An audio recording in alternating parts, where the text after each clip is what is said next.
कि इंसान खुद को शेप रखने की कोशिश करे, क्योंकि शायद ये ज़माना पहले जैसे नहीं है। इंसान जब आगे बढ़ते हैं तो बहुत सारे लोग उनके पैर खींचते हैं, तो काफ़ी हद तक ये बहुत गलत है, नहीं होना चाहिए। तेरे अब जीना है रनिया, तोरे खातिर अब मरना गे, चल अब बिहार नवादा घुमई बहुत तोरा का गोलत के झरना। नमस्कार, प्रणाम। लाइव लोग न्यूज़ में आप सभी का स्वागत है। मैं हूं आपके साथ खुशबू राय। आइए मिलते हैं फिर से भोजपुरी की एक मशहूर और खूबसूरत अदाकारा ऐश्वर्या झा से। जी हाँ, नाम से परिचित होंगे क्योंकि बहुत सारे ब्लॉकबस्टर गानों में इन्होंने काम किया है और भोजपुरी में लगभग सभी बड़े से बड़े कलाकारों के साथ इनका वीडियो आपको देखने को मिल ही गया होगा। ऐश्वर्या जी, बहुत बहुत स्वागत है आपका। Thank you so much. जितने भी हमारे दोस्त, हमारे दर्शक देख रहे हैं, और आप सबको भी वेलकम है हमारे साथ। Thank you. ऐसे तो एक बॉलीवुड में इंडस्ट्री में ऐश्वर्या राय हैं, और कहा जाए तो हमारे भोजपुरी इंडस्ट्री की ऐश्वर्या राय वाकई में ऐश्वर्या झा है। आप वाकई बहुत अच्छी लग रही है। Thank you so much. अच्छा, ये बताइए ऐश्वर्या जी, इस इंडस्ट्री में कब से आई और कैसा रहा सफ़र इन शॉर्ट? मैक्सिमम 4.5 साल हो गया हमारे इंडस्ट्री का सफ़र। और क्योंकि मैंने 2018 का एंडिंग में मैंने आया था, तो बहुत अच्छा रहा सफ़र। काफ़ी स्ट्रगल लाइफ था, इनफैक्ट सबका होता है, क्योंकि जिस भी इंडस्ट्री में जिनका काम होता है, चाहे इंडस्ट्री के अंदर हो या बाहर हो, तो स्ट्रगल लाइफ ही होता है। तो काफ़ी मेहनत भरी था और खूबसूरत भी था। अच्छा, इन सफ़र में सबसे प्यारा और सबसे खूबसूरत पल किनके साथ लगा? किनके साथ सबसे अच्छा फील किया आपने? ये कहना तो बहुत मुश्किल है, क्योंकि हम लोग का शूट इंडस्ट्री के बीच में ही होता है और सबके साथ होता है। तो मैक्सिमम सबके साथ ही हम लोगों को अच्छा लगता है। और रहा बात बुरा लगने वाली, तो वो भी लगता है कहीं ना कहीं वो सिचुएशन के ऊपर डिपेंड करता है कि कहाँ अच्छा लगेगा, कहाँ ख़राब लगेगा। तो ये तो सबकी लाइफ में होता रहता है, तो सबके साथ अच्छा लगता है। प्रॉपर आप कहाँ से बिलोंग करती हैं, जानना चाहते होंगे बहुत सारे दर्शक। मैं दरभंगा से बिलोंग करती हूँ, बट मैं कोलकाता में रहती हूँ। अच्छा, कोलकाता में रहती हैं। बिहार इंडस्ट्री में आने का कहाँ से प्लान मतलब दिमाग में आया? क्योंकि भोजपुरी इंडस्ट्री में अक्सर लड़कियाँ नहीं आना चाहती या फिर परिवार वाले बहुत रिस्ट्रिक्ट करते हैं। कैसे प्लान आया भोजपुरी में? मेरे कॉलेज टाइम से ही एक्चुअली बंगाली एल्बम से मेरा स्टार्टिंग था, बट भोजपुरी एल्बम का मेरा स्टार्टिंग कोलकाता से ही हुआ था। उसके बाद मैं बिहार आई थी, तो कोलकाता से स्टार्ट हुआ था। अच्छा, अब मैं एक सवाल करना चाहूँगी आपसे, क्योंकि कहीं ना कहीं भोजपुरी इंडस्ट्री से आप जुड़ी हुई हैं।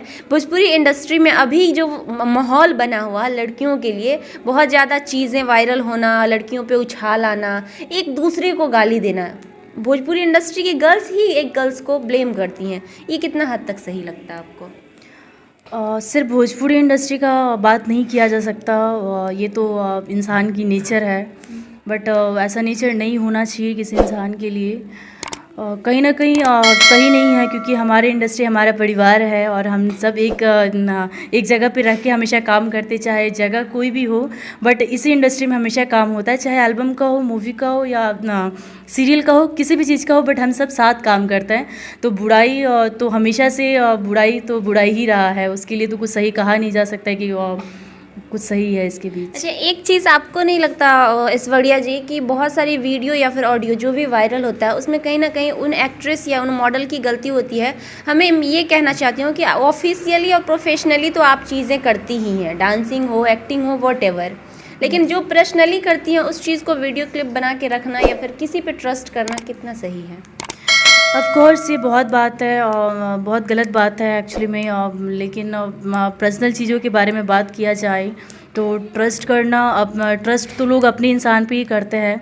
लेकिन एक चीज़ कहना चाहूँगी कि इंसान खुद को शेप रखने की कोशिश करे, क्योंकि शायद ये ज़माना पहले जैसे नहीं रहा। तो इंसान अपने आप को अगर शेप करे अपने लोगों के बीच, क्योंकि हमेशा गलतियाँ अपने लोगों के बीच ही होती है, और कहीं ना कहीं हर चीज़ अपने लोगों के बीच से ही बाहर जाता है।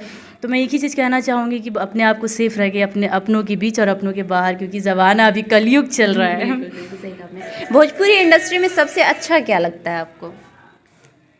भोजपुरी इंडस्ट्री में सबसे अच्छा लगता है भोजपुरी भाषा। बोलना आता है? मैं चाहूँगी कोई एक डायलॉग आप भोजपुरी में बोल के बताएं। ठीक बा। एक्चुअली मेरा लैंग्वेज तो मैथिली है, लेकिन मुझे भोजपुरी आती नहीं थी पहले, बट अभी काफ़ी हद तक मुझे समझ में भी आता है और मैं बोलती भी हूँ। लेकिन एक डायलॉग मैं प्रॉपर बोलती हूँ, क्योंकि ये बहुत ईजी है बोलना, और ये भोजपुरी का पहचान है। ठीक बात, तो मैं कुछ भी नहीं बोल पाती, तो बस ठीक बात बोल देती हूँ। वाकई ये बहुत छोटा वर्ड है।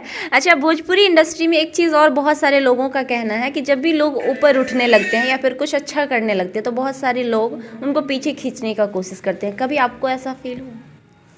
हाँ, इंडस्ट्री मैं हमेशा की तरह एक चीज़ का मतलब फिर से दोबारा दोहरा रही हूँ कि हमारे इंडस्ट्री हो या फिर बाहर की इंडस्ट्री हो, चाहे वो ऑफिस लाइन हो या कोई भी कहीं भी हो, हर इंसान जब आगे बढ़ते हैं तो बहुत सारे लोग उनके पैर खींचते हैं, बट पैर खींचने वालों पे भरोसा कभी मत कीजिएगा, अपनी मेहनत पे भरोसा कीजिएगा, तो कोई नहीं रोक सकता है, कभी भी नहीं।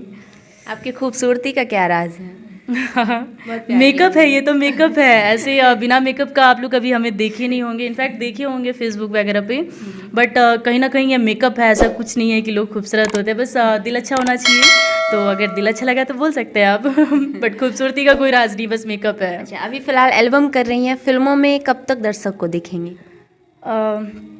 एक्चुअली मूवी मेरी एक मघी मूवी है मेरी, सबसे फर्स्ट मूवी थी हमारी, तो वो यूट्यूब पे रिलीज़ हो चुकी है। वैसे वो बहुत सारे हॉल में रिलीज़ हुआ था, बट हम उस टाइम बहुत नए थे तो हमें कुछ आइडियाज़ वगैरह नहीं था, तो वो यूट्यूब पे मिल जाएंगे, बिदना नाच नचावे।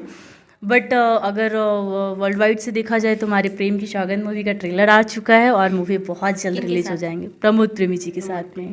और कोरोना काल से अगर हम लोग बाहर निकल जाएंगे तो देवरा सुपरस्टार और दिल लगी भी रिलीज़ हो जाएंगे बहुत जल्द, साथ साथ पाशा भी। अच्छा, इन सारी मूवी जी। अच्छा, भोजपुरी इंडस्ट्री में बहुत सारे खेसारी लाल जी के साथ भी, हाँ, खेसारी जी के साथ हमने आपका एक गाना देखा था। जैसे कि अभी जो हो रहा है फिलहाल, जातिवाद को लेकर लोग कास्टिज्म में बांट रहे हैं लोगों को, क्या लगता है ये चीज़ें कब तक कमेंगी? जातिवाद तो हमेशा से चलते आ रहा है हमारे इंडस्ट्री में, बहुत गलत है, क्योंकि हम सबसे पहले तो कलाकारों का कोई मतलब जात नहीं होता है। सॉरी मेरा फ़ोन आ रहा है बार बार, एक्चुअली शेट ऑन है ना, इसके कारण। तो जातिवाद नहीं होना चाहिए, क्योंकि हम कलाकार का कोई जात नहीं होता है सबसे फर्स्ट, तो काफ़ी हद तक एक बहुत गलत है, नहीं होना चाहिए ऐसा। अच्छा, शादीशुदा तो नहीं है आप? कोई है लाइफ में, या फिर कब आपका शादी होगा? मतलब शादी का प्लानिंग कब तक कर रही हैं? अभी तो हम स्ट्रगल आर्टिस्ट है, तो अभी ऐसा कुछ प्लानिंग नहीं है, बट जब भी ऐसा कुछ प्लानिंग होगा तो हमारे फ्रेंड्स को, हमारे जितने भी फैंस हैं, सबको सबसे पहले अपडेट मिल जाएंगे छिपने वाली कोई बात नहीं है। बिल्कुल। तो मतलब फिर भी एक सोचा होगा ना कि आप 2 साल, 4 साल, 5 साल कुछ सोच के रखा होगा? हाँ, 2 साल 2-3 साल और दे सकते हैं अपने कैरियर को, अगर ठीक है, मतलब मेहनत कर सकते हैं और 2-3 साल। अच्छा, भोजपुरी इंडस्ट्री में कौन से गाने से आपको सबसे ज़्यादा पॉपुलैरिटी मिली, जहाँ लगा कि हाँ दर्शकों को बहुत प्यार मिला? प्रमोद प्रेमी जी का ही गाना था, एक मनमा लागे न लागे, सबसे फर्स्ट सॉन्ग वो था, जिसमें प्रमोद जी नहीं थे, मैंने रवि शास्त्री जी के साथ एक्ट किया था, मेरे को एक्टर रवि शास्त्री जी थे। लेकिन उसके बाद गुंजन जी के साथ मेरा काफ़ी सॉन्ग था, इनफैक्ट नवादा का सबसे मघी सॉन्ग था, ककूलत का झरना, तो देखा जाए तो उससे ज़्यादा मिला। अच्छा, भोजपुरी तो मैंने बहुत सारे कलाकारों से सुना है, गाने भी बहुत सारे कलाकारों से सुना है। मैं चाहूँगी 2 लाइन कोई मगही सॉन्ग जो आपको अच्छे से आता हो वो आप सुनाएंगे? एक्चुअली थोड़ा सा जल्दी में है हम, क्योंकि हमारा शीट बट मेरा आवाज़ अच्छा नहीं है कि मैं गा सकूँ। बात नहीं, कोई भी सॉन्ग जो आपको पसंद हो, मघी जो प्यारा सॉन्ग हो। ये भगवान, हमें नहीं आता है, ऐसे पूछने से तो हमको बिल्कुल नहीं आता है। कौन सा बोले, आप ही कोई गाना बताइए जो मैं गा दूँ जल्दी जल्दी। भोजपुरी तो बहुत सारे एक्टरों से हमने गवाया है, बहुत सारे, लेकिन आपने मघी की बात की तो मैं चाहूँगी, क्योंकि मघी भी हमारे बिहार की पहचान है, बिहार में ही स्पेशली। तो मघी का कोई भी, गुंजन सिंह का चाहे किन्हीं का भी हो, जो आपको आता हो उधर साइड का, आपके साइड का कोई सॉन्ग। ऐसे तो मतलब ऐसे पूछने पे मुझे याद नहीं रहता गाना, वैसे तो मैं बहुत गाना गाती हूँ, लेकिन ऐसे पूछने पे याद नहीं रहता है। बट तोरे खातिर अब जीना है रनिया, तोरे खातिर अब मरना गे, चल बिहार नवादा घुमई बहुत तोरा का गोलत के झरना गे।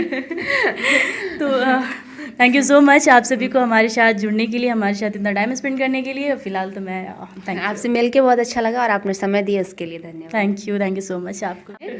और भोजपुरी की जिनसे हमने खास बातचीत की, अगली बार फिर मिलेंगे एक नए चेहरे के साथ। अगर देखना चाहते हैं तो आप बने रहिए हमारे साथ।